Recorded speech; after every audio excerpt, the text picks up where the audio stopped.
Hi, I'm Cade Walter, and today I'm going to be showing you Flower Basket or Flore Basket. When you first launch the software, this is the first GUI displayed, and it lets you log in. There are three login types. There's admin, researcher, and student. Admins can change and add users, change and add flowers, and search flowers. Researchers can only change and add flowers and search flowers, and then students can only search for flowers. For the demonstration, I'm going to be logging in as an admin account. So when you log in, you have three options to deal with the system, or you can log out. So you can start with add flower. You can add a flower by an English name, a Latin name, a botanical family. One of these three has to have data in it, and then you can also add notes or an image path. When you go to add it, a message on success or failure will be displayed. Since we didn't add anything, this one was a fail message. So we can return to the main menu, and then I'll show you the search. Our search uses an optimal string alignment word search algorithm. So you can search off of an English name, a Latin name, a botanical family, or you can add notes / keywords to search.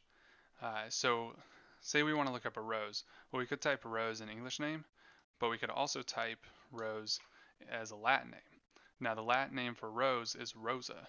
So if you search, rose is still our top because it had the most in common with the string we searched. Also to note that the English names are always displayed as the top three results. So we can view rose, and it'll display the English name, the Latin name, the botanical family, any notes we had, and an image of it. Here we can change the flower. This looks similar to the add flower GUI, except instead of adding a completely new flower, you just change the data for each flower. You can click the return to flower profile, and it'll just bring this image or this GUI back up. And then you can delete a flower, but we don't really want to, so the flower was not deleted. You can print, and you can print a PDF as well. So let's go back and say we want to search for a flower, but this time we want to search rose in English name. Now, the top three when we searched from Latin name were rose, catmint, and periwinkle.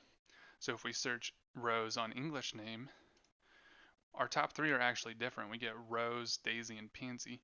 That's because of the optimal string alignment. Then you can go into the user options, and you can change account settings or you can add a user. For change account settings, you cannot change a username, but you can change password, first name, last name, and their account type. So you can give them more privilege or you can give them less privilege. The username has to be entered to know which account you're changing. And then if you go into add user, you can add from a CSV file. So this would be if you're adding a batch of users. So more than one, probably more than 5. Or you can add with a first name, last name, username, password, and account type. The account type is a drop down that gives you the three options. And every time you submit, it'll tell you if the account was added or if it failed to add. If you submit with the CSV file and it adds half the users, well, there will be a count displaying this number of users were added and this number of users failed to add. And then if you want to log out, you just click log out and then confirm, and then you're back at the login GUI. Thank you for watching, and this is it.